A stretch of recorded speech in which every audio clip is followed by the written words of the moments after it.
प्रिय विद्यार्थियों, मैं doctor Rekha Ajwani, associate professor geography, BSR government arts college Alwar, आपको कॉनिकल प्रोजेक्शंस की बात की चर्चा कर रही थी। आपको कॉनिकल प्रोजेक्शंस के बारे में बता रही थी। कल हमने चर्चा की थी, या पिछले लेक्चर में कहना चाहिए कि हमने चर्चा की थी कि कॉनिकल प्रोजेक्शंस कौन कौन से होते हैं, कितनी तरह के होते हैं और उनकी रचना विधि क्या है। वन स्टैंडर्ड पैरेलल की चर्चा हमने कल की थी कि शंकु जिस अक्षांश को स्पर्श करता है उसे प्रधान मानक अक्षांश कहते हैं, और ये जो मानक अक्षांश है इस पर सर्वाधिक शुद्धता मापने की रहती है। कैरेक्टरिस्टिक्स प्रॉपर्टीज़ को हमने कल डिस्कस कर लिया था। आज हम बात करेंगे कि इसकी रचना कैसे की जाती है। तो रचना करने के लिए हमें सबसे पहले मापने के अनुसार, देखिए आरएफ अगर दिया जाता है इसका मतलब है कि हमें स्केल दिया गया है कि हमें पृथ्वी या पृथ्वी के जिस भी क्षेत्र का मानचित्रण करना है उसे कितना घटाना है, उसका आकार इतना छोटा तो करना पड़ेगा कि हम अपने कागज़ पर उसे उकेर सकें। तो हम सबसे पहले पृथ्वी का, घटाई गई पृथ्वी का रेडियस निकालेंगे, त्रिज्या निकालेंगे कि घटाए गए गोले का, पृथ्वी का जो घटाया गया गोला है, जो मापने के अनुसार घटाया गया गोला है, उसका अर्धव्यास कितना है। तो उसके लिए पृथ्वी के वास्तविक अर्धव्यास में इस आरएफ वाले जो हमारे मापने का जो अर्धव्यास है उसका हम भाग देंगे, जिससे पृथ्वी का रेडियस निकलेगा। यहाँ पर पृथ्वी का रेडियस 5.08 सेंटीमीटर निकला, और हमने वो रेडियस निकालने के बाद हम क्या करेंगे, रेडियस निकालने के बाद हम एक सर्किल बनाएंगे। हम उसको हाफ सर्किल भी बना सकते हैं। आप चाहें तो सिर्फ ऊपर का हिस्सा इसमें प्रदर्शित कर सकते हैं, जो ऊपर का अर्धवृत्त है उसे प्रदर्शित कर सकते हैं। शीट जब आप बनाएंगे, ऊपर आप हेडिंग लिखेंगे conical projection with one standard parallel, या एक मानक अक्षांश वाला, एक मानक अक्षांश का शंक्वाकार प्रक्षेप। उसके बाद आप उस शीट के लगभग 2 भाग करेंगे, जिसमें जो लेफ्ट हैंड साइड वाला भाग है वहाँ पर आप इस अर्धवृत्त को बनाएंगे और राइट हैंड साइड को आप छोड़ेंगे प्रक्षेप बनाने के लिए।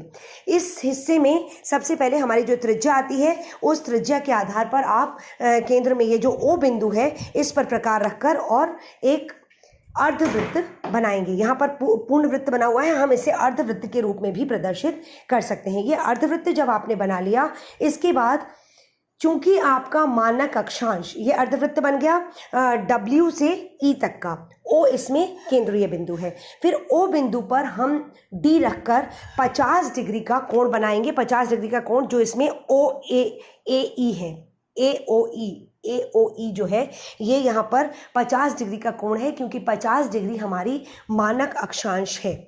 तो ये हमने कोण बना लिया। उसके बाद हम इस कोण पर 90 डिग्री का, ए बिंदु पर हम 90 डिग्री का लंब डालेंगे। ए बिंदु से जब हम 90 डिग्री डालेंगे और यहाँ से O से N तक वाली जो लाइन है उसको और आगे बढ़ा देंगे अनिश्चित दूरी तक, उसको आगे बढ़ाकर, और ए से जो लंब डल रहा है उस लाइन को भी आगे बढ़ाएंगे। ये दोनों रेखाएं, O से लंब और A से लंब, ये दोनों रेखाएं जहां पर एक दूसरे को काटती हैं वो X बिंदु होगा, वहां पर हम X बिंदु अंकित कर देंगे। इसके बाद हमारे पास एक दूसरा जो कारक है जिसके आधार पर हमको इस प्रक्षेप की रचना करनी है, वो है अक्षांश और देशांतर रेखाओं के मध्य का अंतराल 10 डिग्री होना चाहिए। यानी कि 2 अक्षांशों के बीच भी अंतराल 10 डिग्री होना चाहिए, और जो देशांतर हैं उन 2 देशांतरों के मध्य भी अंतराल 10 डिग्री होना चाहिए। तो लेफ्ट हैंड साइड में हम इस O पे 10 डिग्री का कोण बनाएंगे। जो BOW कोण जो है वो 10 डिग्री का कोण है। ये दूरी हमने ले ली। इसके बाद हम WB की दूरी लेके एक छोटा सा अर्धवृत्त बनाएंगे, और ये जो WB की दूरी है, ये जो छोटा अर्धवृत्त हमने बनाया, इस अर्धवृत्त में ये अर्धवृत्त जहां पर कोण AOE को टच करता है वो बिंदु G है। जहां पर ये कोण AOE को टच करता है वो बिंदु G है, और हमारा जो लंब पड़ा हुआ है O से वो H बिंदु है। यहाँ पर हम एक हॉरिजॉन्टल लाइन डालेंगे जिसे हमने यहाँ पर GH दिखाया है। ये हमारी जो प्रारंभिक तैयारी हो गई प्रक्षेप बनाने के लिए। इसमें हमने पृथ्वी का रेडियस निकाल लिया आरएफ के अनुसार, यानी घटाई गई पृथ्वी का रेडियस। उसके बाद हमने मानक अक्षांश का कोण बना लिया, हमने इंटरवल का कोण बना लिया, और इनके मध्य की दूरियों को हमने इसमें अंकित कर दिया। अब हम आएंगे प्रक्षेप बनाने की जगह पे, जहाँ पे हमें शंक्वाकार प्रक्षेप बनाना है। सबसे पहले हम एक बिंदु निर्धारित करेंगे, वो हमारी शीट के आकार पर है, निर्भर करता है कि हम कहाँ पर बिंदु रखें, जहाँ से कि हम प्रकार की नोक रख के और चाप बना सकें, क्योंकि जितने भी अक्षांश रेखाएं इसमें प्रदर्शित की जाती हैं वो चाप के आकार की होती हैं। बिंदु P पर हमने प्रकार रखा और उसके बाद हम सबसे पहले जो दूरी लेंगे प्रकार में वो लेंगे AX।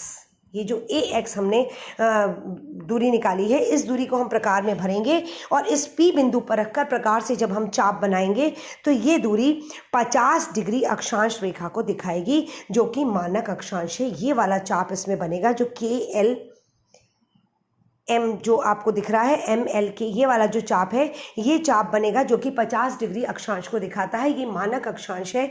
जब हम इसको बना लेंगे तो हमारा जो शंक्वाकार प्रक्षेप का जो आधार है वो इसमें निर्मित हो जाएगा। उसके बाद हम ये जो WB के बीच की दूरी है, ये दूरी लेंगे और हम इस दूरी को इस L बिंदु से, हमें जो विस्तार दिखाना है 50 डिग्री के बाद, क्योंकि 10-10 डिग्री का अंतराल है, तो उसके नीचे जो अक्षांश आएंगे वो आएंगे 40, 30, 20, 10 और 0। ये 5 चाप हमको बनाने हैं। तो हम सबसे पहले यहाँ पर L जो लाइन है, PLQ जो लाइन है, उस पर हम L बिंदु के आगे Q तक 5 निशान लगाएंगे, बराबर निशान, जो कि WB, यहाँ पर जो हमारा WB है उसकी दूरी के बराबर होंगे। ये जो हमने 10 डिग्री का कोण बनाया है, और ये 5 निशान हम ऊपर नीचे लगाएंगे और इसी तरीके से 50 के ऊपर 60, 70, 80 3 निशान हम ऊपर लगाएंगे, जो कि 80 डिग्री अक्षांश तक को प्रदर्शित करेगा। आगे 90 डिग्री को भी दिखा सकते हैं, लेकिन ये सच है कि हमें यहाँ पर शंक्वाकार प्रक्षेप में कभी भी ध्रुव बिंदु के रूप में नहीं दर्शाया जा सकता। हम उसे चाप के रूप में दिखा सकते हैं, जो कि पूरी तरीके से विकृति को दर्शाता है। हम उसे दिखाएं या ना दिखाएं, हम बिंदु के रूप में ध्रुव नहीं दिखा सकते शंक्वाकार प्रक्षेप में।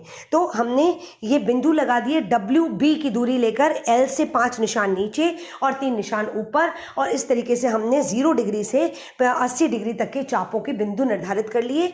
इसके बाद हम P बिंदु पर प्रकार रखेंगे और इन बिंदुओं पर एक एक चाप खींचते जाएंगे, जो कि अक्षांश रेखाओं को दर्शाएगा। ये हमारी अक्षांश रेखाओं की रचना हो गई। इसके बाद हम जब देशांतर रेखाओं की रचना करेंगे तो ये जो हमने GH की दूरी निकाली है, इसमें जो हमारे ये जो आरेख है, इसमें जो GH की दूरी है, इसको हम प्रकार में लेंगे। याद रखिए, प्रकार में लेंगे, हम स्केल से नहीं करेंगे, क्योंकि प्रकार से ही ज़्यादा सूटेबली ये निशान लग सकते हैं। क्योंकि हमारा जो 50 डिग्री का जो अक्षांश है, मानक अक्षांश जो है, वो चाप के आकार में है, और चाप पर गोलाकार स्वरूप पर अगर आप स्केल से दूरी नापेंगे तो वो अप्रोप्रिएट नहीं आएगी।